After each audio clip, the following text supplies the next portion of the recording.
Anna stood in the corner of her father's study. Her face burned with shame. The scar on her left cheek caught the lamplight. It marked her. It branded her as damaged goods. "No man will want you now," her father said coldly. His voice cut like ice. "You're lucky. Lord Marcus will take you."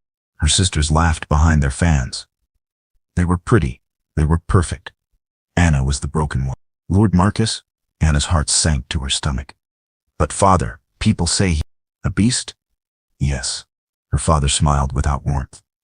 "A scarred girl for a scarred man. It's fitting, don't you think?"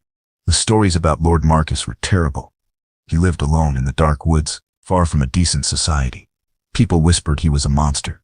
They said his face was ruined in the war. They said he was mean, cruel. Some even called him dangerous. Anna's hand moved to her scar. The accident happened 2 years ago. The kitchen fire spread fast. She saved her little brother Thomas, but the flames, they took her beauty. They took her future. Since then, life has become a nightmare. Her mother wouldn't look at her. Her father acted ashamed. Only the servants spoke to her. And now this. "You leave at dawn," her father announced. "Pack your things. Don't take much." Anna walked to her small room. She sat on her narrow bed. Tears came fast and hot. She wasn't just ugly now. She was being thrown away.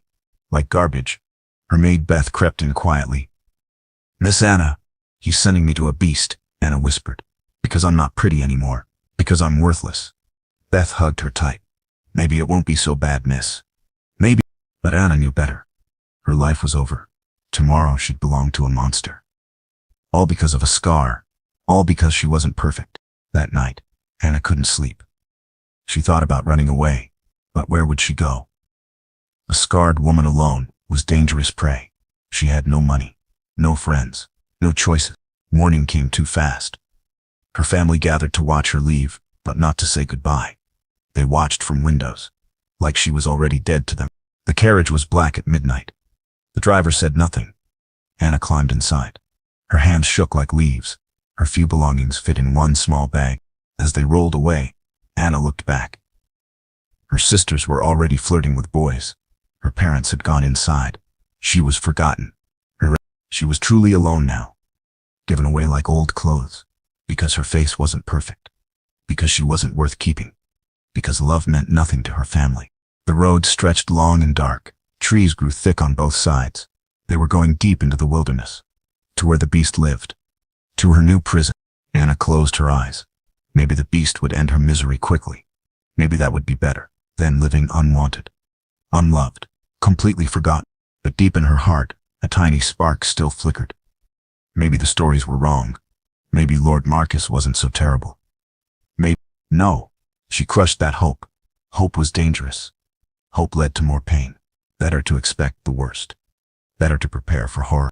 The carriage rolled on through the forest, taking her away from everything she knew, toward the unknown, toward the beast her father gave her to. Lord Marcus Drake stood at his library window. A black carriage wound up the drive. His new bride was coming. His arranged wife. He touched the ruined left side of his face. Deep scars covered half of it. The war took that from him, along with his faith in people's kindness. "My lord," his loyal servant John approached. "She'll arrive within the hour." Marcus nodded slowly. He knew about Anna Miller. Her father had offered her quickly. Too quickly. Something was definitely wrong with her. "Is the blue guest room ready?" Marcus asked quietly. "Yes, my lord. Fresh flowers and everything." Marcus had agreed to this marriage for one reason. His dying mother's final wish. She begged him to try again. To not die alone and bitter. But he knew the painful truth. No woman could love him. Not with his scars. Not with his damaged face. This Anna must be desperate indeed. He heard the cruel stories people whispered. Marcus the monster. Marcus the beast. Children ran screaming when they saw him. Women looked away in horror. 5 years ago, he was handsome. A decorated war hero. Women had fought for his attention. Then came that terrible battle. The exploding cannon. The burning metal. Now he hid here, in his mother's estate. Far from people's stares. Far from their fear and disgust. Safe but so very lonely. "Should I greet her outside?" John asked gently. "No." Marcus turned away from the window. "Bring her to the library. I'll meet her here."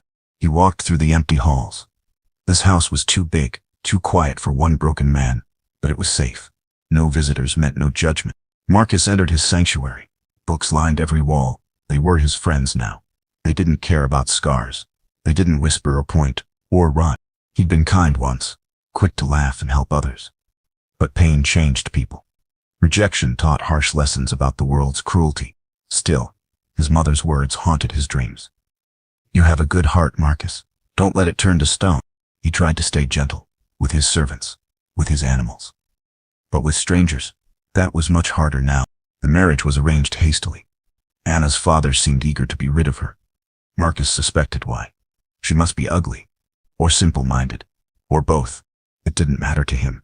He wasn't looking for love, just companionship, someone to share meals with, someone to fill the crushing silence. He heard horses outside. She was here, his bride. He's a stranger, his fellow outcast. Marcus straightened his dark coat. The right side of his face was still handsome. Maybe she'd only look at that side. Maybe she'd be kind. He laughed bitterly at himself. Who was he fooling? She'd see the scars eventually.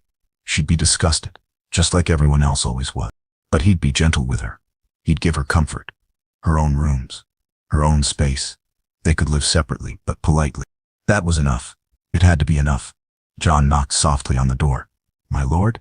The lady has arrived safely. Marcus took a deep breath. Time to meet his bride. Time to see her shock and disappointment. Time to begin this strange new chapter. He touched his scars one final time. Then I stood waiting. The beast is preparing to meet beauty, or whatever poor Anna turned out to be. Anna followed John through the grand entrance hall. The house was huge but somehow warm, not scary like she'd expected. Light streamed through tall windows. This way, Miss, John said kindly. His lordship waits in the library. Anna's legs felt weak as water. This was it. She'd finally see the beast. Her husband. Her future master. The library doors opened with a soft creak. Anna stepped inside, carefully. A tall man stood by the window. His back was turned. Lord Marcus. Her voice shook like a frightened child's. He turned slowly. The right side first. Anna gasped. He was handsome. Dark hair. Strong jaw. Kind eyes.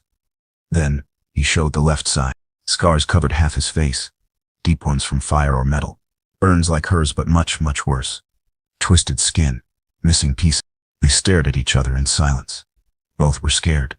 Both marked by pain. Both expecting disgust and rejection. But Anna felt something unexpected. Relief. He wasn't a monster. Just a hurt man. A damaged soul like her. Miss Anna. His voice was deep but gentle. Welcome to your new home. She curtsied awkwardly. Thank you, my lord. He stepped closer, then stopped. His eyes found her scar. Anna braced for cruel words, for disappointment and anger. Instead, he said quietly, You must be tired from traveling. John will show you to your rooms. That was all? No insults? No harsh judgment? Anna was completely confused. We'll dine at 7, Marcus added softly. If you wish to join me. I'd like that very much, Anna said. She meant every word. Marcus looked genuinely surprised. Good. Until then, please rest. Explore if you want. This is your home now. John led her up a grand staircase. The halls were clean and bright. Paintings of flowers hung everywhere. Nothing dark or frightening at all. Here we are, miss. John opened an elegant door. Anna gasped out loud. The room was beautiful. Soft, blue walls, white furniture carved with roses. Fresh flowers filled every corner. This is all mine. Yes, miss. His lordship prepared it specially for you. Anna touched the quilted bed. Real silk pillows. Clean white sheets. At home, her room was tiny, plain, cold. This was like a fairy tale. There's a sitting room through there, John pointed. And your own private bath. Her own bath? Anna could hardly believe it. Lord Marcus, is he always so kind? Yes, miss. Don't believe the village stories. They don't know him at all. John left her alone to settle in. Anna sat on the soft bed. Nothing was as she'd expected. The house was lovely. The servants were nice. And Lord Mark, he wasn't a beast at all, just scared like her. But his eyes held such deep sadness, such loneliness and pain. She unpacked her few poor dresses. They looked shabby here, but no one had commented. No one laughed or sneered. A young maid knocked gently. I'm Mary, miss. I'll help you dress for dinner. Mary was cheerful and friendly. She chatted while fixing Anna's plain hair. No mention of scars, no pity in her eyes. Just normal conversation. His lordship is good to all of us, Mary said warmly. You'll be happy here, I think. Happy? Anna hadn't been happy in 2 long years. But maybe, just maybe, it was possible again. 7 o'clock came quickly. Anna wore her best dress, still simple and worn, but clean. Mary had worked magic with her hair. The dining room glowed with candlelight. Marcus stood when she entered. A true gentleman, not a beast at all. You look well, he said simply. They sat across from each other. The food smelled incredible. Better than anything at home, much better than servants' scraps. I hope you enjoy lamb, Marcus said politely. I'd never had it before. He looked surprised. Never. Anna shook her head. At home she ate kitchen scraps. Her father said good food was for pretty daughters only. Then you must try everything. Marcus served her himself. Food should be enjoyed, savored, celebrated. The lamb was amazing. Anna ate slowly, tasting each wonderful bite. Marcus watched her pleasure, not judging, just watching with interest. They talked carefully about safe things. Books, weather, the beautiful gardens. But it felt comfortable somehow, natural and easy. After dinner, Marcus walked her upstairs. Tomorrow I'll show you the grounds, if you'd like to see them. I'd like that very much indeed. He smiled then. Just a little, but it changed his whole scarred face, made him younger, less sad and lonely. Good night, Anna. Good night, Marcus. She closed her door and leaned against it. Her first day as the beast's bride, but she wasn't scared anymore. Not even a little. She was curious instead. Morning sunlight streamed through blue curtains. Anna woke up confused for a moment, then remembered. Lord Marcus's house. Her new life is beginning. Mary brought a breakfast tray. His lordship eats in the garden, miss. You're welcome to join him. The garden was paradise. Roses bloomed everywhere, in perfect rows. Marcus sat reading at a small table. He looked up when she appeared. Good morning, Anna. He stood quickly. Did you sleep well? Better than I have in years. It was completely true. They ate in comfortable silence. Fresh bread is still warm from the oven. Sweet jam, real butter. Anna watched colorful birds play in the stone fountain. What do you like to do? Marcus asked suddenly. For pleasure, I mean. Anna thought hard. At home, she cleaned constantly. She hid from people. She stayed quiet and invisible. I honestly don't know. He looked sad at her answer. Then we'll discover it together. We have time. After breakfast, he showed her through the entire house. 20 rooms or more. Each one is more lovely than the last. All filled with light and warmth. This was my mother's craft room, he said gently. She painted here, sewed beautiful things, created art. Paint sat waiting on shelves. Colorful fabric too. Everything is dusty but ready, like it waited for someone to bring it back to life. Might I try? Anna asked shyly. Marcus smiled, that rare, transforming smile. It's all yours now. Everything here belongs to you. Days fell into a pleasant rhythm. Breakfast in the sunny garden. Marcus always asked about her sleep, always listened to her answers with real interest. Then Anna would explore her new world. She tried painting first, made a terrible mess, laughed at her blue-covered hands. Marcus found her like that. It's much harder than it looks, she said, embarrassed. Mother said exactly the same thing. He helped her clean up gently, but she kept trying. Never give up. So Anna kept trying too. Each day brought small improvements. Each day less mess and more actual art. Lunch happened in the cozy library. They read together in peaceful silence. Marcus knew wonderful stories. He shared them gladly with her. You're really smart, Anna said one afternoon. Truly intelligent. He looked genuinely surprised. You think so? I know so, I can tell. She meant every word. At home, no one talked to her. Here Marcus taught her amazing things. History, science, beautiful poetry that made her cry. Afternoons were for long walks. The estate was enormous. Woods and lakes, hidden paths that led to secret places. Marcus knew every tree and flower. He showed her magical spots. A hollow oak, big enough to hide in. A fairy ring of mushrooms. I played here as a boy, he said softly. Before the war, before everything changed. He touched his scars unconsciously. Anna understood perfectly. Before the pain. Before loneliness. Before the cruel rejection. I always played alone too, she said quietly. Even before my accident. Even before this scar. They understood each other deeply. Two wounded souls, finding unexpected comfort in shared silence and gentle companionship. Cook began teaching Anna simple recipes. Bread first, then soup. Basic things she'd never been allowed to learn. His lordship loves apple tart, Cook confided. It was his dear mother's special recipe. Anna practiced that tart daily. Burned many attempts, but Cook stayed patient and encouraging, like everyone in this house. One evening, Anna brought Marcus a tart.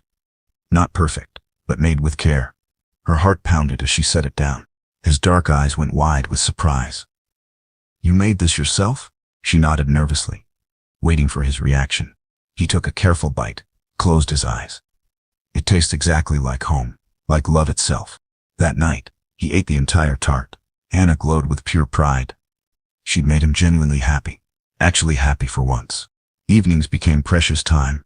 Sometimes they played chess. Marcus taught her patiently, never mocked her silly mistakes or confusion. Sometimes they just sat together, reading quietly, being peacefully silent together. It wasn't lonely silence, just companionable and warm. The servants smiled more these days. The whole house felt different. It was like waking up after a long, cold sleep, coming back to life. "You're so good for him," John told Anna privately. "He actually laughs now. He never laughed before you came." Anna noticed it too. Marcus stood straighter now, spoke more freely. The terrible sadness was still there, but softer somehow. She was changing as well. No one called her ugly here. No one made her hide her face. She could just exist, just be herself. One rainy afternoon, they organized the dusty attic together, found his mother's old journals, her recipes and stories and dreams. "She would have adored you," Marcus said softly. "You have her gentle, caring way." Anna treasured those precious words. Someone would have liked her. Someone good and kind and loving. Someone who mattered. Weeks passed in this gentle rhythm. Simple daily routines, small joys shared between two healing hearts. Two scared people, learning to live again. Not as a beast and frightened prisoner. Not as ugly as a girl and a terrible monster. Just like Marcus and Anna. Two lonely souls finding unexpected peace. The house wasn't scary at all. The beast wasn't cruel. And Anna, she definitely wasn't worthless anymore. She was finally home. Anna's hands moved with confidence now. The bread dough felt perfect under her fingers, smooth and elastic, ready for the hot oven. "Excellent work, dear," Cook praised warmly. "You're a complete natural at this." 4 months had passed like a dream. Anna could cook anything now. Roast that melted in your mouth, pies with flaky golden crusts, even fancy decorated cakes. But cooking wasn't her only new skill.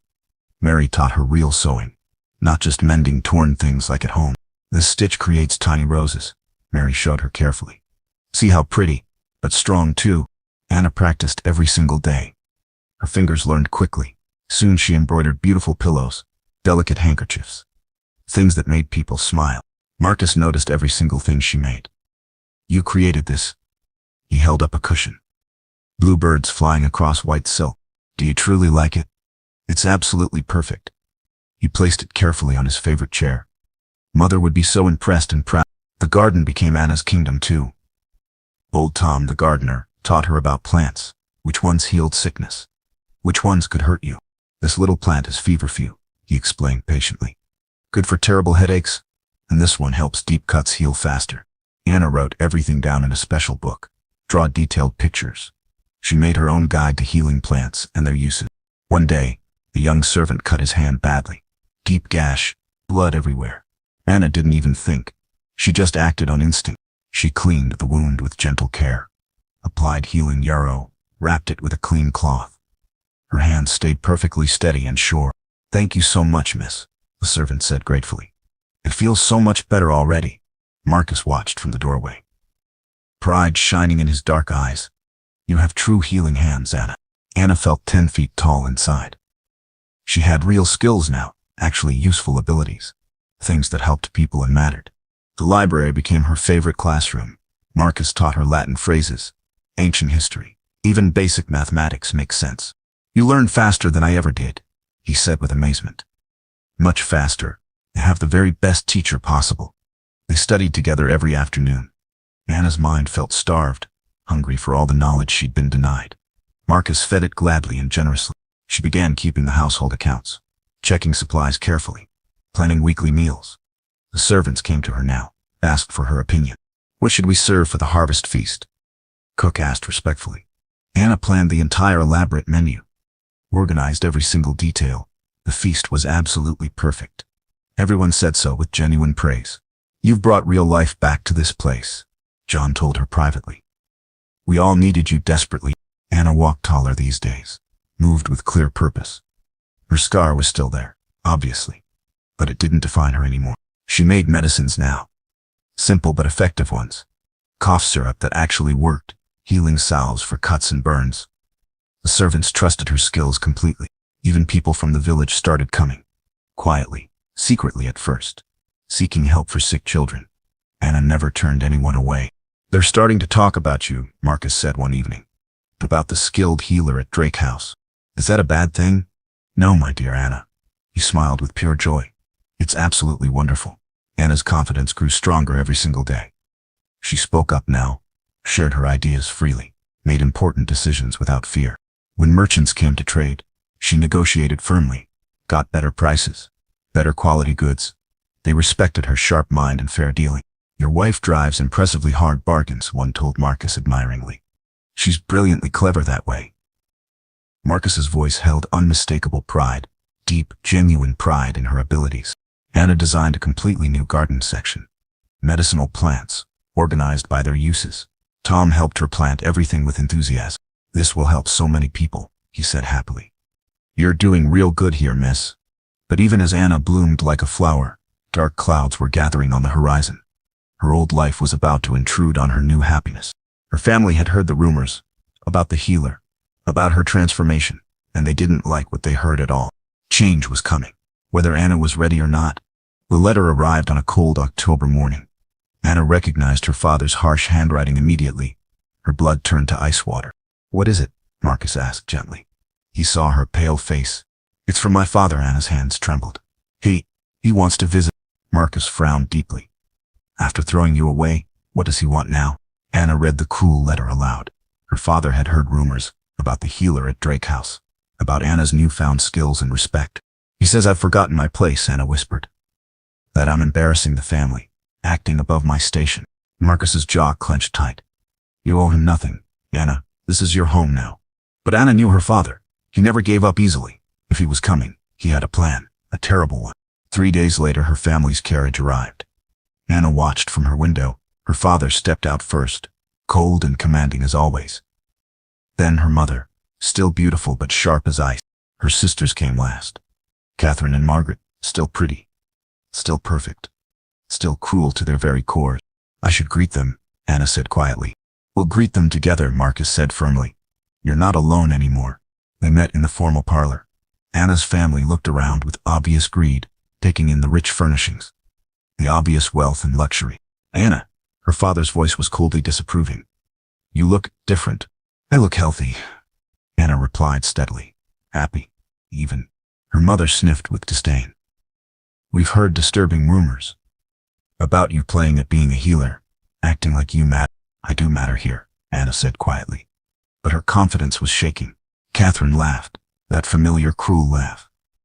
Look at her, Margaret. She actually believes she's important.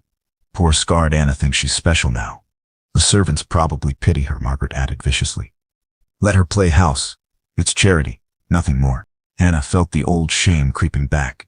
The familiar pain. Maybe they were right. Maybe it was all just pity and charity. Marcus stepped closer to Anna. My wife is the most valued person in this household. She's earned respect through her skills and kindness. Wife? Her father's eyes glittered dangerously. How interesting, because I have other plans for Anna now. Anna's heart stopped. What do you mean? Lord Blackwood has expressed interest, her father announced coldly. He's willing to overlook your defects for the right price. Anna gasped. Lord Blackwood was ancient, cruel, and disgusting. He'd already buried 2 wives under suspicious circumstances. Nana is married to me, Marcus said firmly, legally and completely. Her father smiled like a snake. Actually, the marriage can be annulled easily. Anna never consented freely. She was coerced by threats and fear.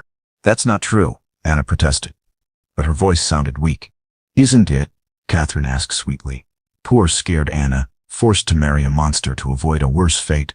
They were twisting everything, making her happiness seem fake, making her love seem like desperate gratitude. Lord Blackwood offers good money, her mother added. More than enough to overlook Anna's obvious flaws. But he wants her soon, before she gets too old. Anna felt herself shrinking inside, becoming small and worthless again. All her confidence melted away like ice in spring. Think about it, carefully, her father warned Marcus. Keep a scarred, damaged woman, or let her fulfill her true purpose. Marriage to someone who'll pay well for her. After they left, Anna sat in stunned silence. All her joy felt hollow now. Was Marcus just being kind? Were the servants just pitying her? Don't listen to them, Marcus said desperately. They're wrong about everything. You know they are. But the seeds of doubt were planted deep. Anna's old fears came flooding back. Maybe she really was just a charity case. Maybe none of it was real. That night, she barely touched her dinner. She couldn't concentrate on reading. The cruel voices echoed in her head constantly. Her family returned the next day, and the next. Each time, they chipped away at Anna's confidence, made her question everything she'd built. You're deluding yourself, her mother said coldly. A scarred woman has one purpose. Find a man desperate enough to take her. Even Lord Marcus will tire of you eventually. Catherine added, when the novelty wears off, when he remembers what you really are. Anna began to believe them. The old shame returned, the old certainty that she was worthless, unlovable, a burden on everyone around her. She stopped cooking, stopped healing people, stopped speaking up during meals. The light was going out of her eyes again. Marcus watched with growing desperation. Anna was disappearing, becoming that frightened, broken girl again. And he didn't know how to stop it. The final blow came a week later. Lord Blackwood himself arrived. Ancient, leering, disgusting. He looked at Anna like she was livestock at the market. She'll do nicely, he wheezed. Scarred goods are cheaper and more grateful for any attention. Anna felt something break inside her. All her healing, all her growth and confidence, shattered by cruel words and old wounds. Maybe they were right. Maybe this was all she deserved. Maybe it was time to stop pretending she mattered. The darkness was closing in again, and this time, Anna wasn't sure she had the strength to fight it. Anna stood at her bedroom window. Lord Blackwood's carriage waited below. Her father had given her until sunset to decide. Marry the ancient lord, or lose everything she'd built here. They can't force you, Marcus had said desperately. I won't let them. But Anna knew better. Her father had connections, lawyers and judges who owed him favors. He could destroy Marcus's reputation, take away his lands, ruin everything. A soft knock interrupted her dark thoughts. Mary entered carefully. Her eyes were red from crying. Miss Anna? There's something you need to know, something important. Anna turned slowly. What is it, Mary? That's about why you're really here, Mary said quietly. The real reason Lord Marcus agreed to marry you. Anna's heart clenched tight. Here it was, the truth she'd been dreading. He'd married her for money, or land, or some other practical reason. Tell me, Anna whispered. I need to hear it. Mary sat beside her on the bed. His lordship's mother, Lady Catherine, she was dying of consumption, wasting away slowly and painfully. Anna listened with growing dread, waiting for the blow. She made him promise something before she died. Mary continued. She made him swear he'd find a woman who needed healing, someone broken by the world's cruelty. What? Anna was confused. I don't understand. Lady Catherine was scared too, Mary explained gently. Not on her face, but in her heart. She was born a bastard, you see, cast aside by her own family for being impure. Anna's breath caught. She'd never heard this story. She met his lordship's father when she was working as a servant, Mary said, cleaning floors and emptying chamber pots. Everyone said she wasn't good enough for a lord, but he married her anyway. He did. And she never forgot how it felt to be judged worthless, to be thrown away by people who should love you. Mary wiped her eyes. On her deathbed, she made Lord Marcus promise. Find a woman the world has rejected. Show her she has value.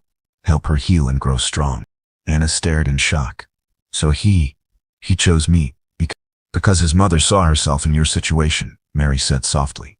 She knew you'd been cast aside. She knew you needed someone to believe in you. But that means, Anna's mind raced. That means it wasn't real. He married me out of duty, out of obligation to his mother. No, Mary grabbed her hands urgently. You don't understand. Lady Catherine didn't tell him to pretend to care. She told him to truly see you, to find the beauty others missed. Anna shook her head. The old doubts came flooding back. He was just following orders, being kind because he promised. Miss Anna, please listen, Mary begged. I've served this family for 15 years. I know the difference between duty and love. Love? Anna laughed bitterly. You feel sorry for me, just like everyone else. But Mary wasn't finished. When you got sick last month, that fever you had, his lordship sat by your bedside for 3 days straight. Wouldn't eat, wouldn't sleep, just held your hand and prayed. Anna remembered being sick, but she'd been unconscious, delirious with fever and completely unaware. Cook had to force broth down his throat, Mary continued. He was making himself sick with worry. That's not duty, miss. That's love. But Anna started to protest. And when you smile at him across the breakfast table, Mary pressed on. Have you seen his face? How it lights up, like sunrise after the longest night? Anna had noticed. But she'd assumed. When you bring him those apple tarts, Mary said gently. He saves every crumb, says they taste like happiness itself. That's not pity talking. The truth began to dawn slowly. Maybe, just maybe, Marcus's feelings were real. Maybe he truly cared for her as she was. But then her father's cruel words echoed back. You're deluding yourself. A scarred woman has one purpose. Even if he cares now, Anna said desperately. Eventually he'll see what I really am. Eventually he'll tire of me. Mary stood up firmly. Miss Anna, what you really are is the woman who brought life back to this house. Who healed not just people's bodies, but their hearts too. Anna looked out the window again. Sun was setting. Soon her father would return for her answer. I don't know what to believe anymore, she whispered. Everything feels so confused. Then believe this, Mary said strongly. Tomorrow morning, when Lord Marcus thinks you might be gone, watch his face.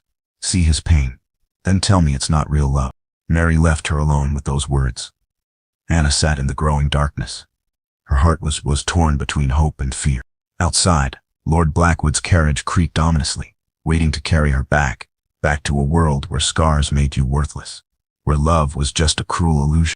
But inside this house, inside these walls where she'd learned to cook and heal and matter, was that love real too? Tomorrow would bring the answer. One way or another, Anna would have to choose what to believe about herself, and that choice would change everything. The great hall filled with tension as both families gathered. Lord Blackwood sat in the center, ancient and leering. Anna's father paced like a predator. Marcus stood silent. His face was a mask of controlled fury. Time's up, her father announced coldly. Anna must decide now. Marry Lord Blackwood or face the consequences. Anna entered slowly. Every eye turned to watch her. She wore her simplest dress. Her hair hung loose around her scarred face. Well? Her mother demanded sharply. Stop wasting everyone's time. Anna looked at Lord Blackwood. His yellow teeth showed in a cruel smile. His wrinkled hands reached toward her possessively. Come here, girl, he wheezed. Let me see my purchase. Something deep inside Anna began to stir. Not fear this time, but anger. Pure, clean anger at years of cruelty. I'm not your purchase, she said quietly. What? Blackwood's smile faltered. Speak up, girl, I said.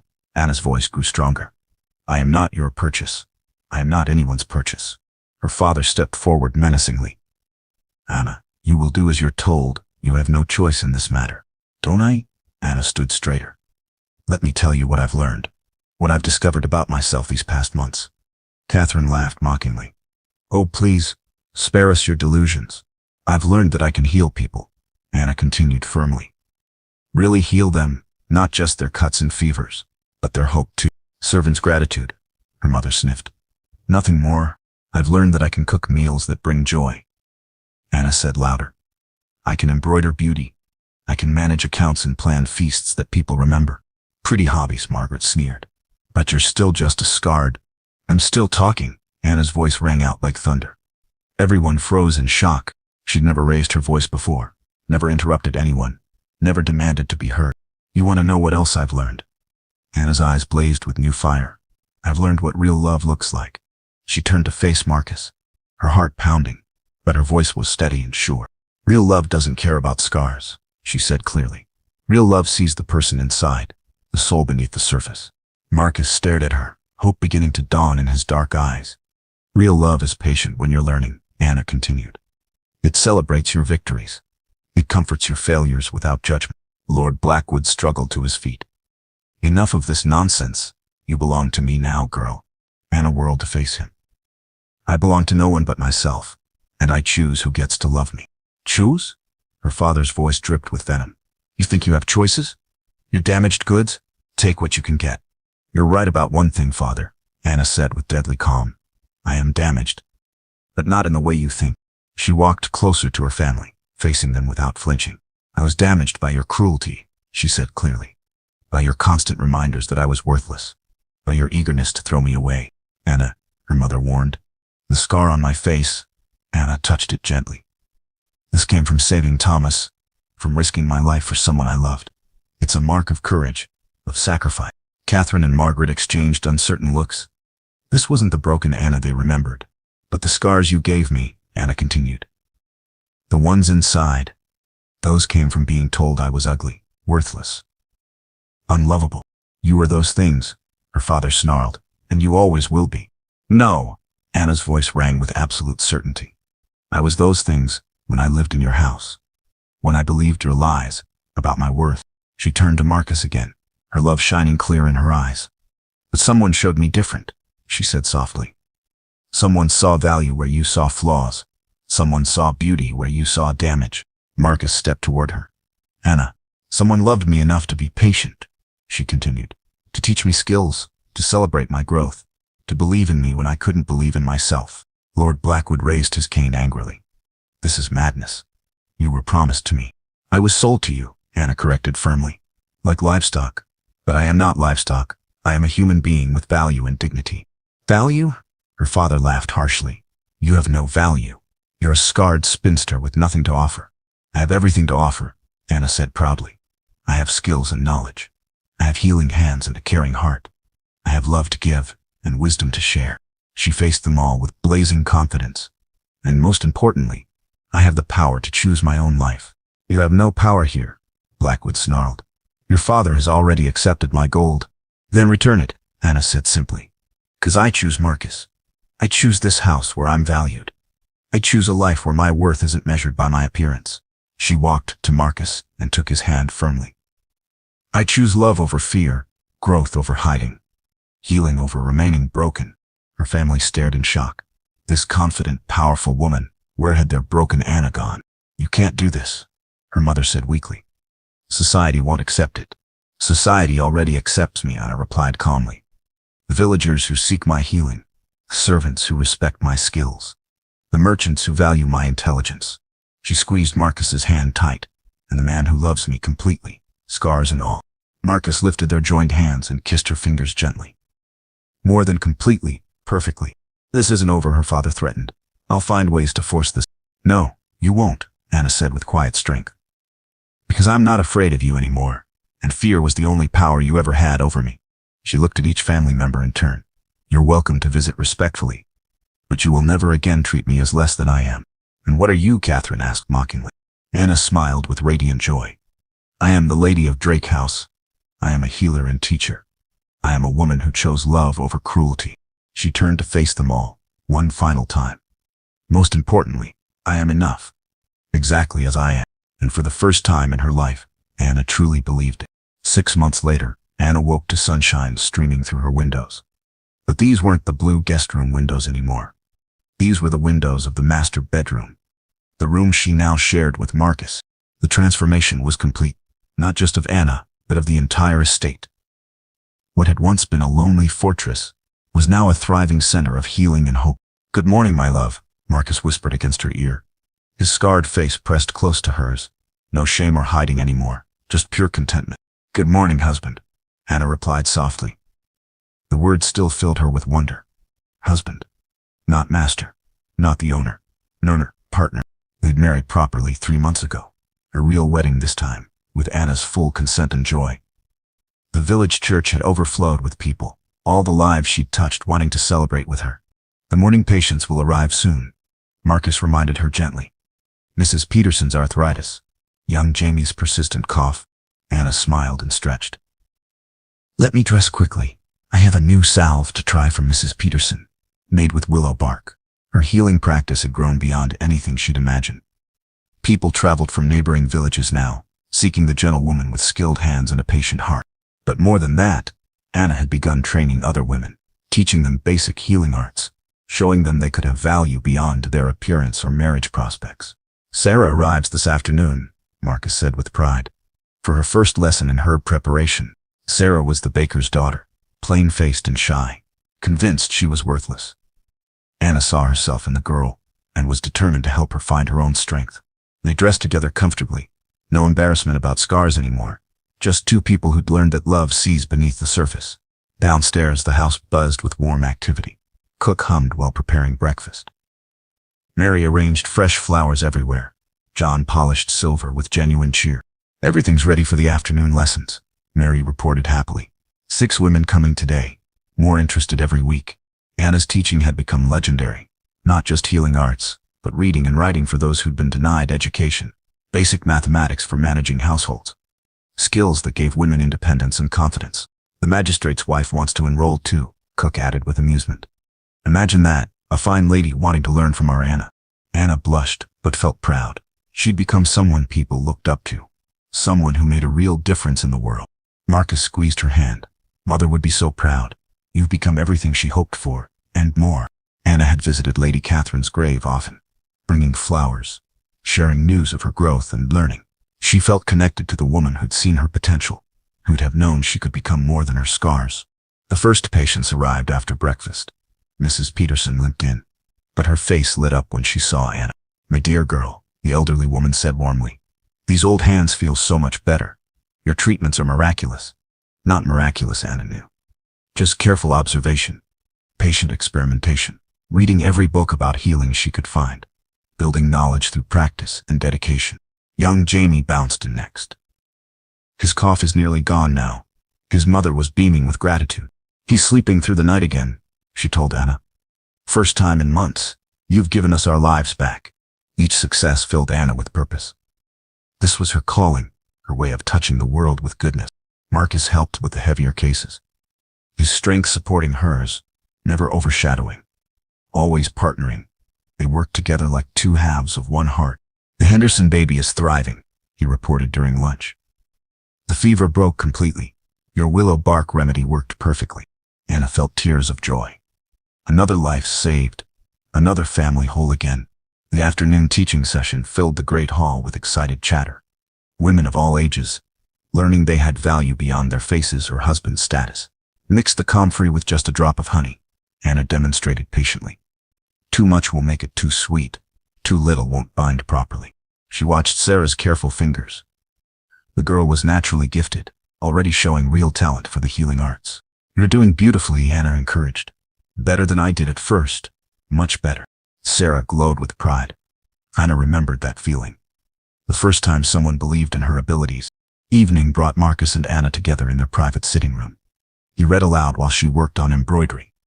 A scene of perfect domestic content. Listen to this, Marcus said with delight. He held up a letter. It's from the Royal College of Physicians. They want to document your healing methods. Anna nearly dropped her needlework. The Royal College? They want to study what I do. They've heard about your success rates, Marcus explained proudly. Your innovations with herbal combinations. They want to learn from you. Anna felt dizzy with amazement. A year ago, she'd been worthless, thrown away by her own family. Now the most prestigious medical institution wanted to learn from her. I'll write back tomorrow, she said softly. Tell them I'm honored and willing to share everything I've learned. Marcus set down the letter and took her hands. Do you know how extraordinary you are? Anna looked into his beloved face, scarred but beautiful to her. I know I'm loved, completely and truly loved, and that makes me feel extraordinary. You were extraordinary before I loved you, Marcus said firmly. I just helped you see what was already there. They sat in comfortable silence, two damaged souls who'd found healing, not just for their scars but for their hearts. Outside, snow began to fall gently. Inside, the fire crackled warmly. Anna leaned against Marcus's shoulder. Safe, valued, home. Her father had never returned after that confrontation. Lord Blackwood had slithered away, seeking easier prey elsewhere. Her sisters occasionally sent stiff, formal letters, but Anna felt only pity for them now. They were still trapped in their old world, where worth came only from appearance, where women competed instead of supporting each other. Anna had found something better. A world where scars told stories of courage, where love saw beauty in unexpected places, where every person had value, waiting to be discovered and nurtured. What are you thinking about? Marcus asked softly. Anna smiled and touched her scar gently. I'm thinking about how grateful I am for this mark that led me to you. And I'm grateful, Marcus replied, for the beast they thought I was, because it brought me the most beautiful woman in the world, even with my scar. Especially with your scar, Marcus said firmly. It shows me you're brave enough to sacrifice for others, strong enough to survive cruelty. It tells me you understand that true beauty comes from the heart. Anna kissed him softly. The scars pressed together, two broken pieces that had found their perfect match. Outside, the world continued its harsh judgments. Inside, love reigned supreme, and Anna finally understood the deepest truth. She hadn't been given to a beast at all. She'd been given the chance to discover the beauty within herself. That was the greatest gift of all. Maya sat alone by her window. Again, her three sisters laughed in the garden below. Their skin was pale like milk. Hers was dark like rich earth. No man will ever want you, her mother said. The words cut deep into Maya's heart. Every single day, the same cruel words. Every single day, the same. Maya was 23 years old. All her sisters had married well. But not her. Never her. Her skin was wrong. That's what everyone said. That's what she believed. The village had strict rules. Light skin meant beauty. Light skin meant worth. Dark skin meant shame. Maya learned this lesson young, too young. Her father barely looked at her anymore. When he did, his eyes were cold, disappointed, like she had failed him just by being born. Her mother dressed her in dull brown clothes. Gray clothes. Nothing bright, nothing beautiful. Don't draw attention to yourself, she would hiss. You're already difficult enough to marry off. But Maya was more than her skin. She was smart, so smart. She could read better than her sisters. She could write in perfect script. She knew every healing herb in the forest. She could cure fevers and mend broken bones. None of that mattered. Only her skin mattered. Always her skin. Nothing else counted. Maya touched her dark hands. She had tried everything. Lemon juice that burned. Special creams that cost too much. Staying inside all summer. Nothing worked. Nothing changed who she was. One morning in late autumn, everything changed. A royal messenger arrived at their door. His horse was black and powerful. His uniform was deep blue with gold trim. Maya watched from her window as he spoke to her father. The palace needs a bride, the messenger announced. His voice carried across the yard. Not just any bride. A special one. The prince has been difficult to please. Maya's mother pushed forward quickly, always eager for a chance. Any chance to be rid of her burden. Take this one, she said, pointing up at Maya's window. She's 23 and unwed. No one else wants her. Perhaps your difficult prince will accept damaged goods. The words hit Maya like stones. Damaged goods. That's how her own mother saw her. That's how she described her daughter to a stranger. The messenger looked up. His eyes met Maya's through the glass. They were kind eyes. Strangely kind. Tired, but gentle. She'll do perfectly, he said simply. Pack light. We leave at dawn. That night, Maya couldn't sleep. A prince? Her? It made no sense at all. Princes married perfect beauties. Pale, delicate princesses. Not village girls with dark skin and broken hearts. Her mother packed one small bag. Old dresses. Nothing special. Nothing worthy of a palace. Don't embarrass our family, she warned. Her voice was sharp like a winter wind. When he rejects you, and he will, come back quietly. No scenes. No tears. No drama. Her sisters whispered and giggled in the next room. They felt sorry for her. Maybe, or perhaps they were just glad. Glad it wasn't them. Glad the difficult prince would get their difficult sister. Maya sat in her small bed. She touched her dark skin one more time. Maybe this time will be different, she whispered to herself. Then she stopped. Hope was dangerous. Hope always led to more pain. Better to expect nothing. Better to stay quiet and small. Dawn came too fast. The carriage waited outside. It was black and grand and beautiful. Maya had never seen anything so fine. She climbed in carefully. Her hands shook like autumn leaves. Her family stood in the doorway. They didn't wave goodbye. They didn't cry. They didn't even look sad. They just watched her leave, cold and distant. Like always. Like she meant nothing at all. As the carriage rolled away from her village, Maya felt something strange. Not sadness, not fear, just emptiness. Like she was floating above her own life. Like none of this was real. The messenger rode beside the carriage. Sometimes he smiled at her through the window. Small, encouraging smiles. Maya didn't understand it. Why was he being kind? No one was ever kind to girls like her. The prince is not what people expect, he said during one of their stops. Not what they say about him. You'll see soon enough. He's different. Just like you. Maya nodded quietly. She didn't ask questions. Good girls stayed quiet. Dark girls stayed even quieter. That was the rule. The palace grew larger as they traveled. Her new life waited ahead. A life of certain rejection. She was sure. But at least it was different. At least she could leave behind the daily cruelty, the cold stares, the whispered insults. For now, that was enough hope to hold on to. Prince Adrian stood at his bedroom window. The heavy curtains were drawn tight. Only a thin line of sunlight crept through. Even that small amount made his eyes water and burn. Adrian had a secret. A terrible secret that the whole kingdom whispered about. Why wouldn't the prince marry? What was wrong with him? Why did he hide from the world? The truth was simple and cruel. Adrian was cursed with sun sickness. Daylight was pure agony for him. His pale skin burned in minutes. His eyes couldn't handle bright light. Sunshine felt like fire on his body. He had been this way since birth. 25 years of living in the shadows. 25 years of being called strange, odd, cursed by the gods themselves. His father, the king, grew more angry each day. You need a wife, Adrian. The kingdom needs an heir. Stop this foolishness and choose someone. Anyone. But how could Adrian explain the truth? That garden parties made him sick. That bright ballrooms felt like torture. That he needed someone who could love the darkness as much as he did. Every marriage meeting had been a disaster. Perfect pale princesses who wanted sunny weddings, outdoor festivals, bright morning ceremonies. Everything that Adrian's body couldn't handle. Everything that caused him pain. One more try. His father had demanded just yesterday. I've sent my best messenger to find someone different. Someone who won't expect much. Someone grateful just to be chosen. Adrian felt sick thinking about it. Another forced meeting.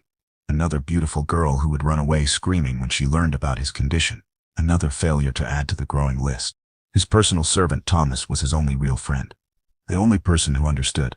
Maybe this time will be different, my lord, Thomas said gently. Maybe she'll see past the surface, like you do. Adrian doubted it completely. But he nodded anyway. What choice did he have? Princes had duties. Even cursed princes. Even broken ones. He walked to his special meeting room. The one with the heaviest curtains. Soft candles, instead of harsh lanterns. It was the only way he could meet anyone new. The only way he could exist in the world. They say she has dark skin, Thomas mentioned carefully. The messenger chose her specially, said she seemed kind, gentle, different from the others. Adrian paused in his preparations. Dark skin? The court usually sent pale beauties, always pale, always perfect by their standards. This was unexpected, very unexpected. Her family didn't want her, Thomas continued, called her unmarriageable, too dark for any decent man. They were eager to send her away. Something stirred deep in Adrian's chest. Was it anger? No, it was understanding. Recognition. He knew that feeling perfectly. Being unwanted, being wrong, being too different for anyone to love. The pain of rejection, the shame of being broken. The loneliness of being the only one like yourself. If this girl truly felt those things, then maybe she would understand him too. When does she arrive? Adrian asked quietly. Tomorrow evening, my lord. At sunset, just as you requested. Sunset. Always sunset. For Adrian. When the cruel sun finally disappeared. When he could breathe normally again. When he could almost feel like a regular person. That night, Adrian couldn't focus on anything. He tried to read, tried to work on kingdom papers, but his mind kept wandering to tomorrow, to this mysterious dark-skinned girl who had been rejected by her own family. He touched his own pale skin. So pale it looked almost transparent in candlelight. Doctors had studied him for years. Healers had tried every cure they knew. Nothing worked. He was simply made for darkness. Born to live in shadow. What if she's different? He thought to himself. Then he stopped that dangerous thinking. Hope was foolish. Hope led to disappointment. She would probably take one look at his strange life and run away, just like all the others. But still, something felt different about this arrangement. A girl who knew real rejection, who understood being unwanted, who had been called unmarriageable. Maybe, just maybe, She would see him as more than just a cursed prince. Adrian looked up at the moon, through his window, his only faithful friend, the only light that didn't hurt his eyes. Tomorrow night, under that gentle glow, he would meet this Maya. Please be kind to her, he whispered to the darkness. To himself, to whatever gods might listen. Whatever happens between us, let me be kind to her. She deserves that much. It was all he could promise, all he could control. The rest would unfold, however. It was meant to unfold. But for the first time in years, Adrian felt a tiny spark of hope. Maya arrived just as the sun touched the horizon. Perfect timing, though she didn't know why. The palace looked softer in the golden twilight, less frightening than she had imagined. Almost welcome. Thomas greeted her at the main entrance. His smile was warm and genuine. Welcome, Lady Maya. The prince is waiting to meet you. Please, don't be alarmed by anything you see. Alarmed? By what? Maya followed him through long corridors. The halls were strangely dim for a palace. Soft candles flickered in wall holders. No bright torches. No harsh lantern light anywhere. Prince Adrian prefers it this way, Thomas explained when he saw her looking around. He has very sensitive eyes. The gentle light helps him feel comfortable. Maya felt something loosen in her chest. Darkness? She understood darkness better than anyone. She had lived in shadows her whole life, hiding her skin, hiding her shame, hiding her shame, hiding herself from a world that didn't want her. They stopped at heavy wooden doors. Beautiful carvings covered every inch. Thomas knocked softly. My lord? Lady Maya has arrived safely. Please, come in. The voice was deep and rich. Tired, yes, but not unkind, not cruel like the voices Maya knew so well. She stepped inside and nearly gasped. The room was the most beautiful place she had ever seen. Dark blue silk covered the walls. Soft cushions were everywhere. Gentle candlelight made everything glow like a dream. It felt like a peaceful cave, a safe haven from the harsh world outside. Then she saw him. Prince Adrian stood by the tall window. He was tall and lean with sharp, handsome features, but his skin was so pale it almost seemed to glow in the candlelight, like moonlight made human. Lady Maya. He turned toward her and bowed slightly. His movements were graceful, but careful. Thank you for making this long journey. Please, sit wherever you feel comfortable. Maya sat on a soft blue cushion, her dark hands folded in her lap against the pale fabric. They looked even darker than usual. She waited for his face to change, for disappointment to creep in, for the cruel words to begin. But Prince Adrian smiled. Instead, a real smile that reached his unusual light eyes. You have truly beautiful skin, he said softly. Like polished wood, like rich dark earth after spring rain. I hope you don't mind me saying so. Maya's breath caught in her throat.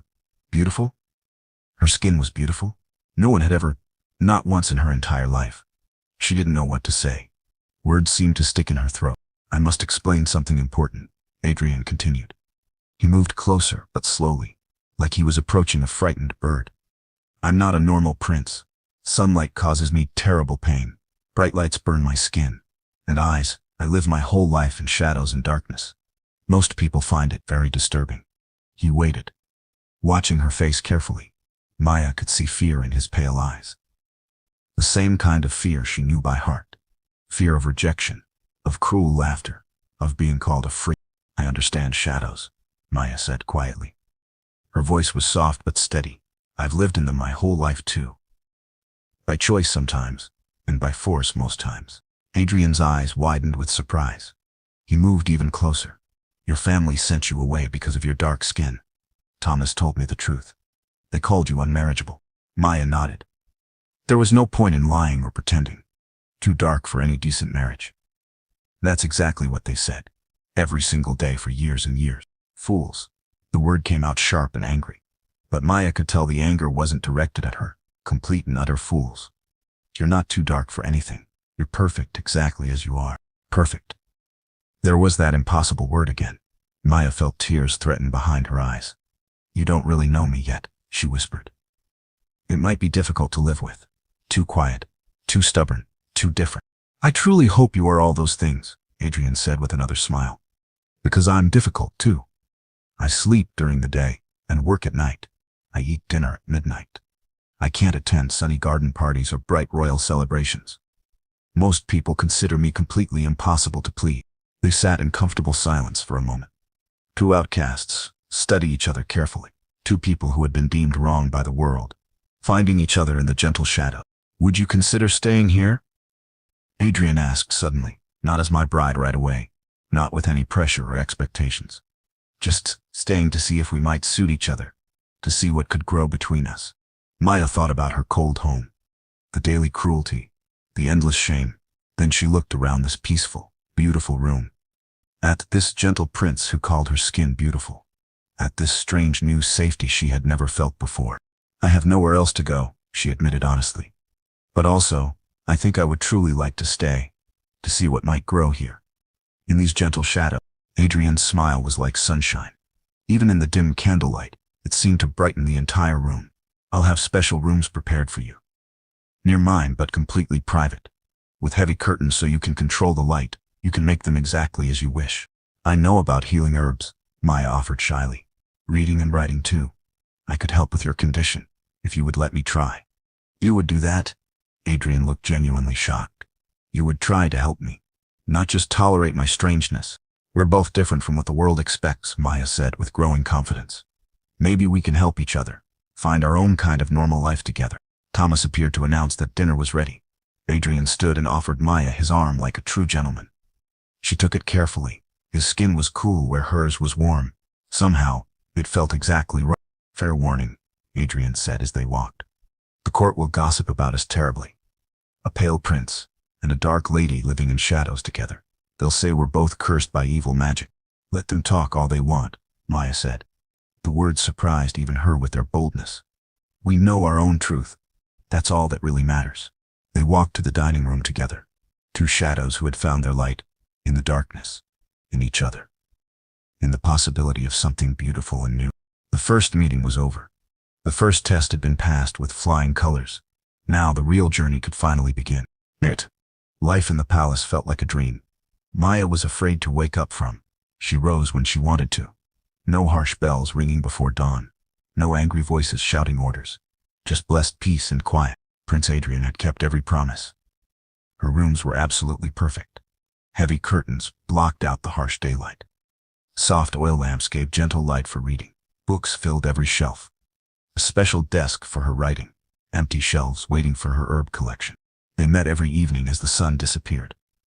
For tea, for quiet conversations, for comfortable silences that didn't feel awkward or forced. No rushing, no pressure to be anything but themselves. Just be. How did you sleep? Adrian always asked. First, he truly wanted to know the answer. It amazed Maya every single time.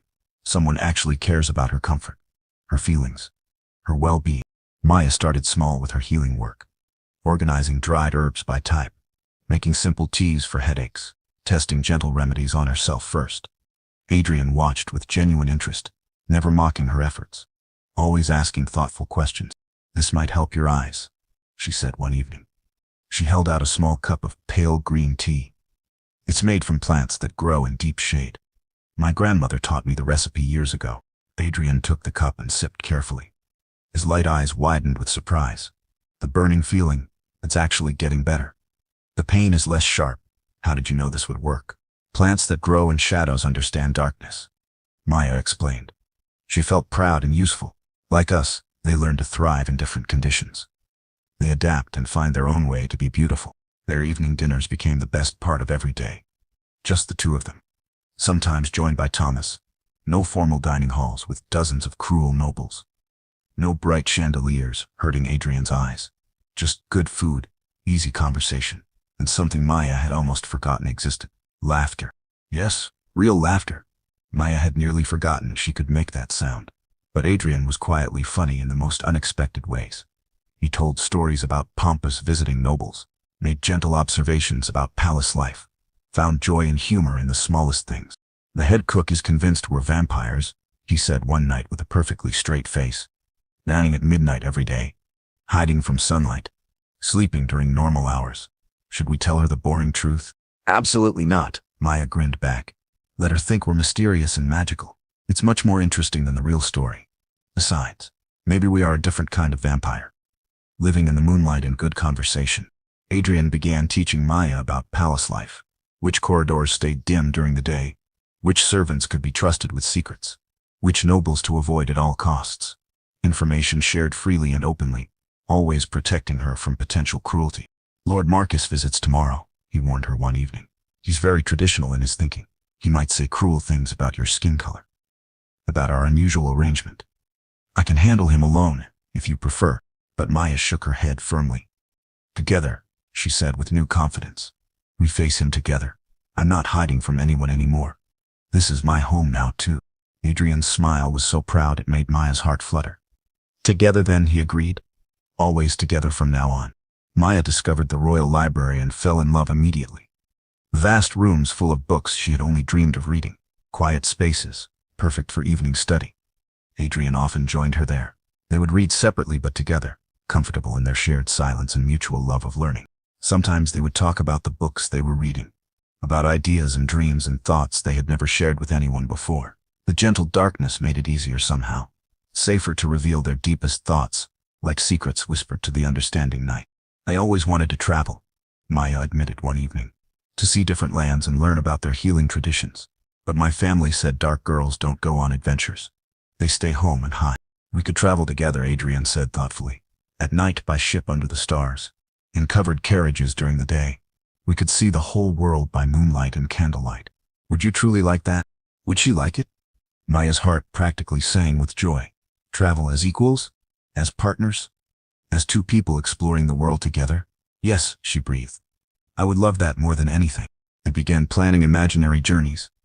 Adrian knew geography and trade routes. Maya knew which regions grew the best healing plants. Together, they mapped out dreams that suddenly seemed possible. Real, within reach. The palace servants began to notice changes in both of them. Adrian smiled more often. He ate better meals. He seemed lighter somehow, despite living in constant darkness. Maya bloomed like a flower finally given proper soil, standing taller, speaking up in conversations, letting herself be truly seen. You're very good for him, Thomas told Maya one afternoon. I've served Prince Adrian since he was a small boy. I've never seen him this alive. This is hopeful about the future. He's good for me too, Maya replied honestly. He sees the real me, not my skin color, not my supposed flaws. Just me, the person I actually am inside. Word began to spread throughout the palace about the strange but happy couple, the pale prince and his dark lady, living their lives backwards from everyone else. Awake when others slept, dining at midnight, thriving in shadows. And somehow, truly happy. Some people mocked them, of course, whispered cruel jokes and made stupid comments, but others watched with something that looked almost like envy. Here were two people being completely themselves, completely accepted by each other. It was rarer than gold. Maya's herbal remedies continued helping Adrian. His eyes hurt less each day. He could tolerate slightly more light than before. Not much, but some improvement. Each small victory was celebrated together with quiet joy. Adrian's complete acceptance helped Maya transform too. She began wearing brighter colors, rich blues and deep greens that made her dark skin glow. She spoke up in palace meetings, shared her opinions with confidence. Each new step forward celebrated together with proud smiles. They were building something precious together, day by day, night by night. A life that worked for both of them. A partnership based on understanding and mutual respect. A completely new kind of normal that was theirs alone. Thank you, Adrian said, one evening, suddenly and seriously. For staying when you could have left. For trying when others gave up. For being exactly who you are. Thank you, Maya replied with equal seriousness. For asking me to stay. For seeing my worth when my own family couldn't. For being brave enough to be yourself. They sat in a comfortable quiet. Their hands almost touch on the soft cushions between them. Not quite ready for that step yet, but getting closer. When the timing felt exactly right. When they were both completely ready. For now, this gentle life was enough. This growing bond of trust and affection. This daily proof that being different could also mean being perfect. Being beautiful. Being exactly right for each other. Being home. Maya's herb garden became the talk of the entire palace. Adrian had ordered a special courtyard covered with thick cloth, protected from harsh sunlight, but open to gentle rain and moonlight. Perfect for the shade plants that Maya understood so well. Try this new mixture, Maya said one evening. She held out a small bottle filled with pale liquid. I added moonflower essence. It only blooms in complete darkness. Just like us. Adrian trusted her completely, Now, each remedy she created helped him more than the last. His constant headaches became rare events. His pale skin grew stronger and less sensitive. Small victories, yes, but deeply meaningful ones. For both of them, Maya taught Adrian the names of every plant, their healing uses, the old stories and legends behind each one. He absorbed everything she shared, asking thoughtful questions and taking careful notes, learning her world as she learned his. You could help so many people with these remedies, he said one day. There must be others suffering from sun sickness like mine, hidden away in shame, afraid to seek help. You could change their lives. Maya had never thought beyond the palace walls. The idea scared her but excited her too. Would that be allowed? The prince's friend, selling healing remedies to common people. My wife could do anything she wanted, Adrian said quietly. The word hung in the air between them, like a gentle promise. When you're ready, of course. If you want that future, no pressure at all, but the possibility exists. Wife. The word didn't frighten Maya anymore. It felt warm and comfortable. A future worth dreaming about. Worth growing towards slowly and naturally. Maya began teaching her healing arts to others. Palace servants came to her with small problems. Headaches and burns and stubborn rashes. She helped them all with patience and skill. Each success built her confidence higher. Helped her find her true voice. Lady Maya cured my daughter's fever, one maid whispered to another. The rash disappeared completely overnight. She has good magic. Healing magic from the old ways. Word spread quickly through the servant quarters. More people came seeking help. Maya established regular evening healing sessions.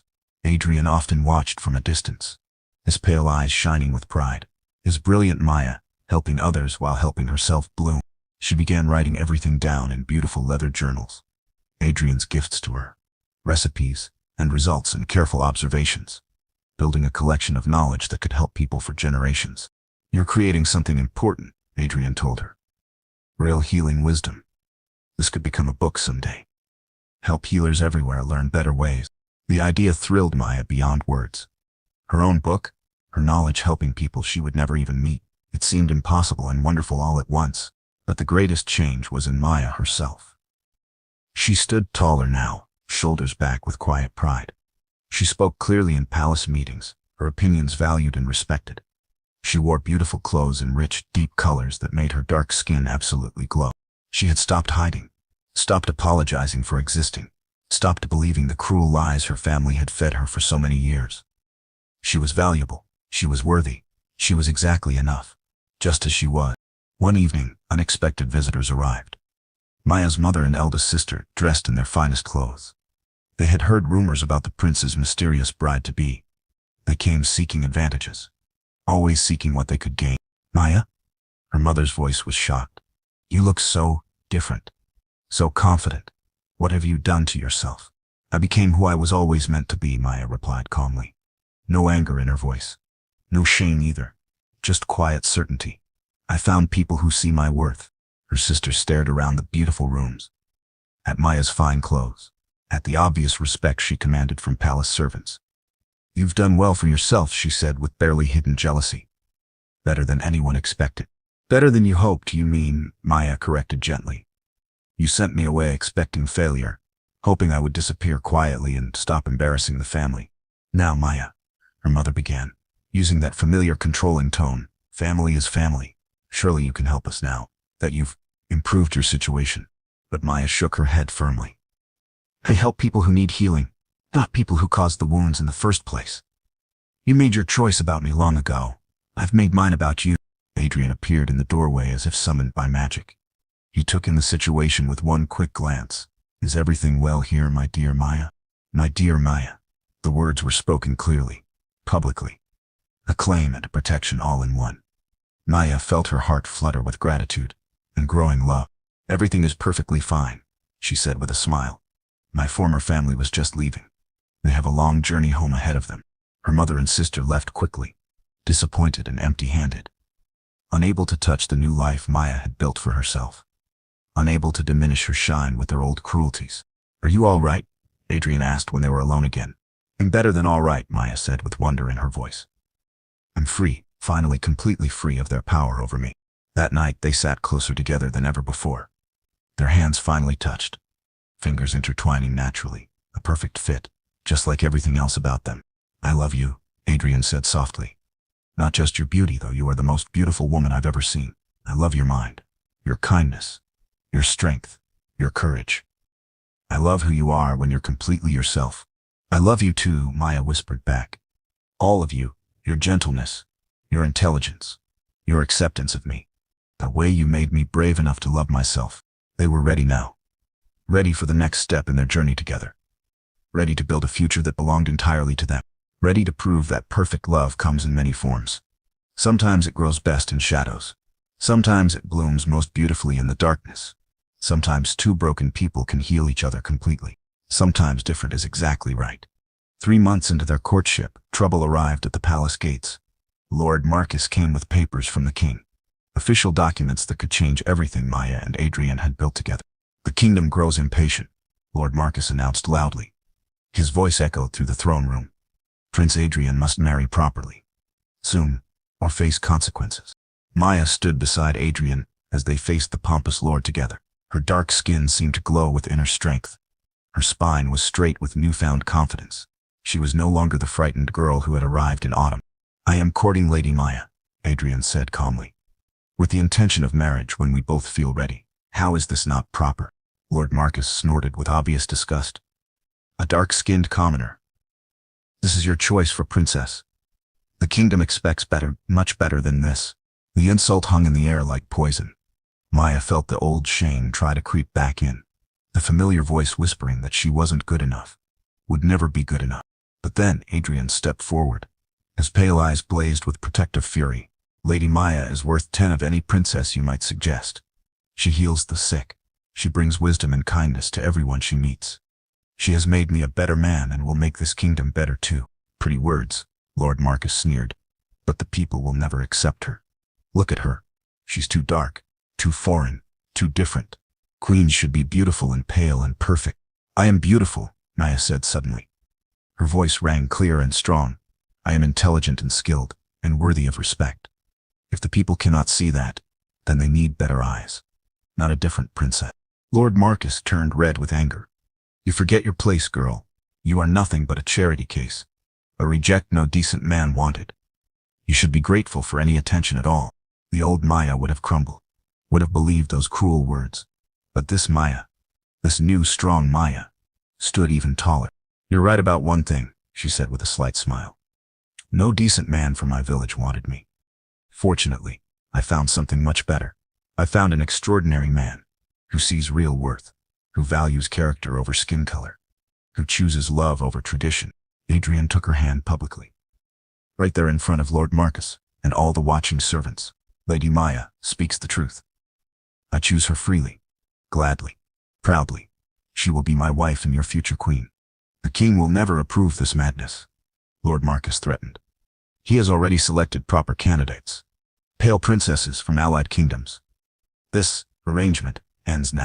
Then I choose Maya over the crown, Adrian said without hesitation. Love over duty.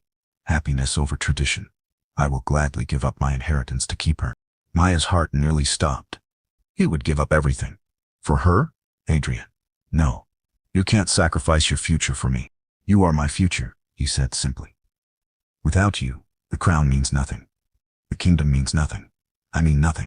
Lord Marcus stormed out in fury. But his threats felt empty now. Maya and Adrian had found something stronger than royal approval.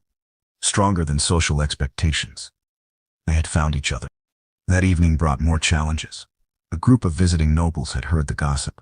They came to see the dark princess for themselves, to judge and mock and tear down.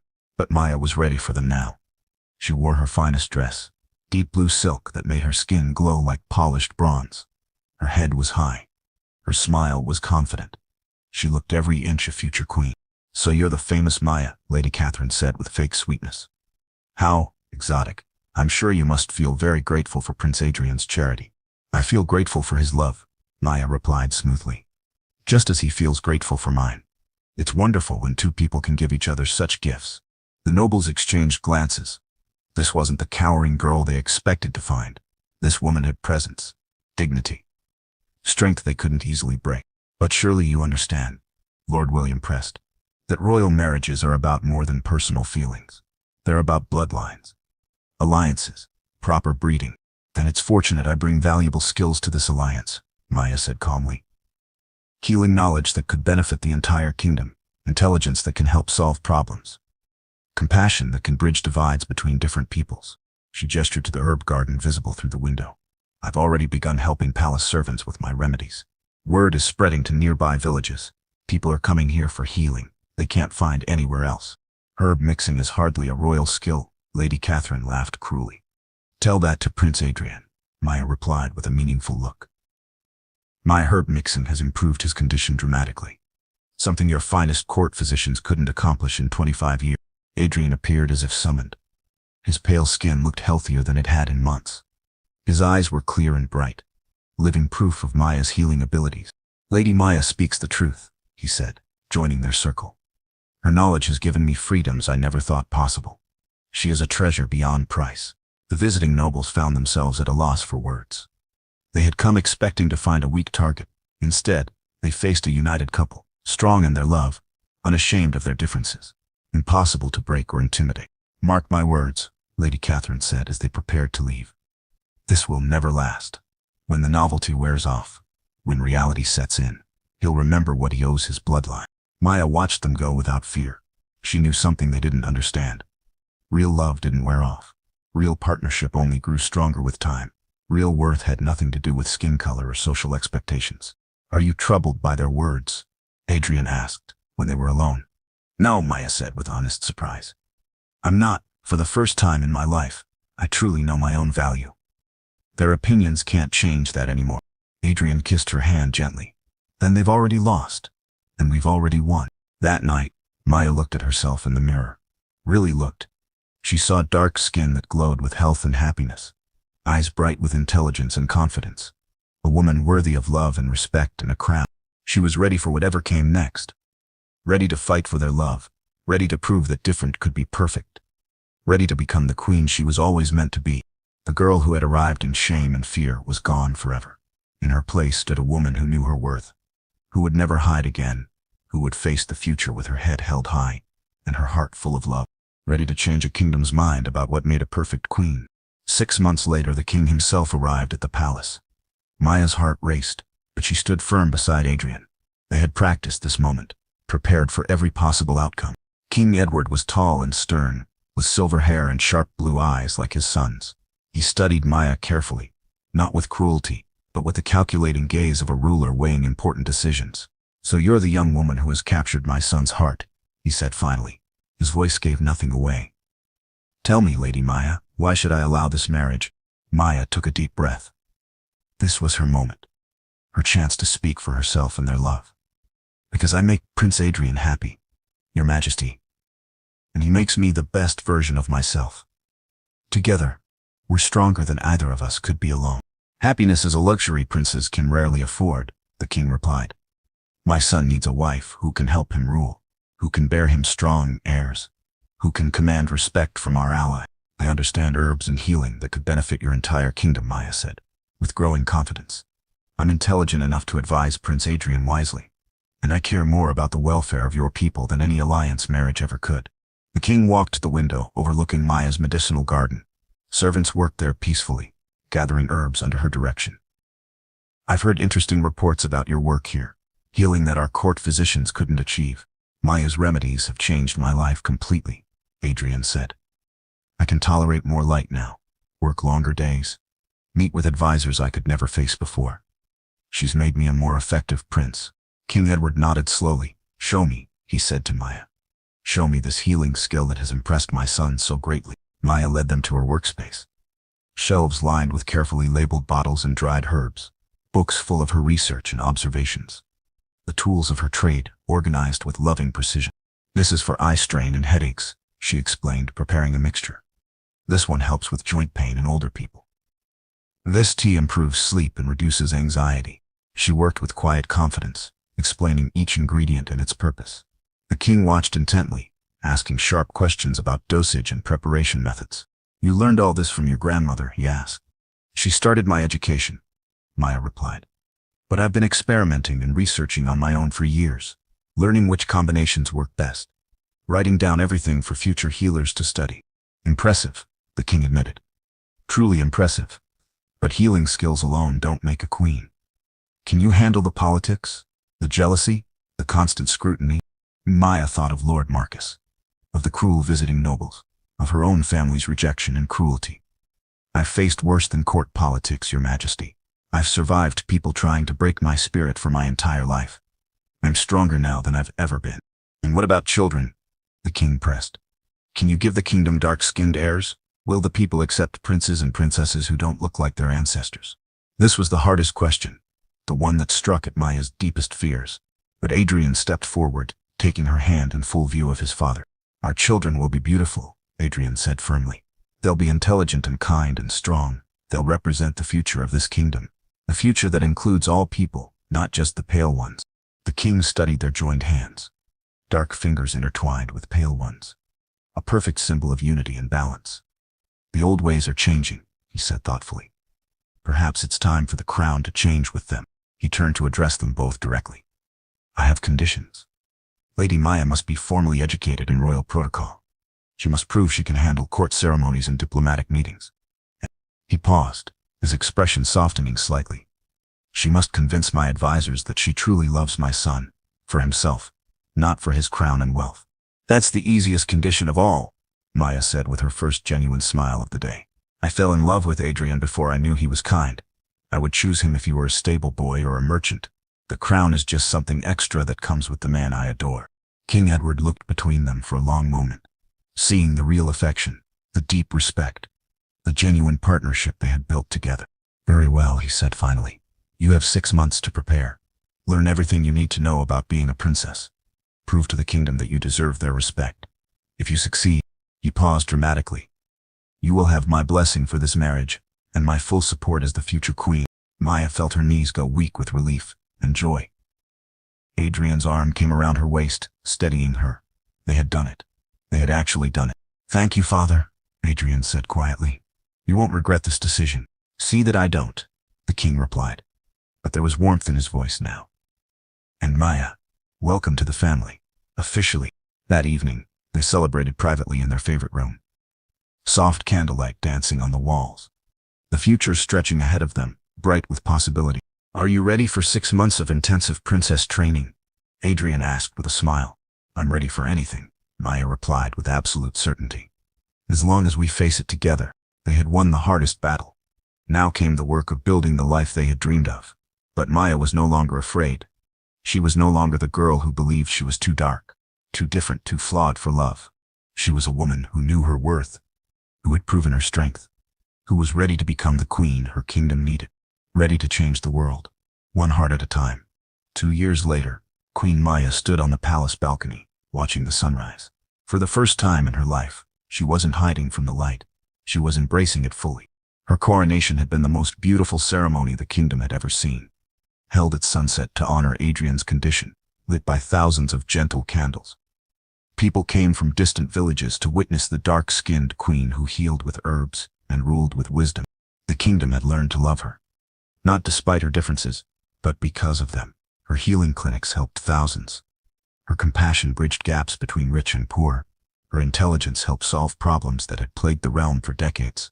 Good morning, my queen, Adrian said, joining her on the balcony. His pale skin could now handle gentle morning light, thanks to Maya's continued treatments. Small progress, but meaningful. Good morning, my king, she replied with a smile that could outshine the sun itself. They had both grown into their roles naturally, leading together, complementing each other perfectly. A messenger approached with the morning reports. Villages requesting Maya's healers. Trade agreements written in her careful script. Problems solved through her diplomatic wisdom. She had become everything a queen should be. Your former family requests an audience, the messenger mentioned carefully. They've come seeking reconciliation. Maya and Adrian exchanged a look. Her mother and sisters had tried many times over the years. Always wanting something. Always hoping to benefit from Maya's position. Tell them I'm busy helping people who actually need help, Maya said calmly. My time is too valuable to waste on those who threw it away. She felt no anger anymore. No pain, just nothing. They had lost the right to hurt her when they lost the right to claim her. She had a real family now, people who loved her unconditionally. The council meeting starts soon, Adrian reminded her. The discussion about expanding the healing schools to neighboring kingdom. Maya's greatest achievement. Training centers where people learned her methods, spreading healing knowledge far beyond the palace walls. Her grandmother's wisdom now helped people she would never meet. "I'm ready," Maya said with confidence. She always was now, ready for anything their kingdom needed, ready to be the queen she was born to become. As they walked inside together, Maya caught her reflection in a polished mirror, dark skin, glowing with health and happiness, eyes bright with purpose and love, a crown that fit perfectly on her head, and in her heart, she was exactly where she belonged, exactly who she was meant to be. Proof that sometimes the most broken beginnings lead to the most beautiful endings. The girl who was called Too Dark had become a queen who brought light to everyone she touched. The prince who lived in shadows had found his perfect partner in darkness and light alike. Their love story was complete, but their reign was just beginning. Together they would rule with wisdom gained through suffering, with compassion born from rejection, with strength forged in the shadows and proven in the brightest light. Perfect, exactly as they were, exactly as they had always been meant to be.